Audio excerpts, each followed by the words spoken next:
Welcome to my channel. সবাই কেমন আছো? আশা করছি সবাই খুব ভালো আছো, আর আমিও খুব ভালো আছি। তো বন্ধুরা, দুদিন গাছের ভিডিও দিতে পারিনি, তাই আজকে তাড়াতাড়ি করে গাছের ভিডিও নিয়ে চলে আসলাম। আর দেখো, প্রত্যেক দিনের মতো আমিও আজকে হাঁটতে বেরিয়েছিলাম তোমাদের দাদাভাইয়ের সাথে।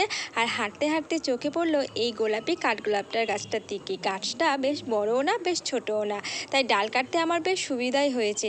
যাই হোক, একটাই কষ্টকর যে তোমাদের দাদাভাইকে বললাম অনেক করে যে একটু ক্যামেরাটা ধরে দাও, কিছুতেই দিল না, কারণ ও ভীষণই ভয় পাচ্ছিল যখন ডালটা কাটি। তো যাই হোক, ডাল কাটার ভিডিও না দিতে পারি, ডাল বসানোর ভিডিও তো দিতে পারছি, এটাই আমার কাছে অনেক। তো 3টে ডাল আমি কেটে নিয়েছি, এখন 3টে টবও নিয়ে নিয়েছি, মানে 3টে টব বলতে ছোট ছোট 2টো কন্টেনার নিয়ে নিয়েছি আর একটা টব নিয়ে নিয়েছি।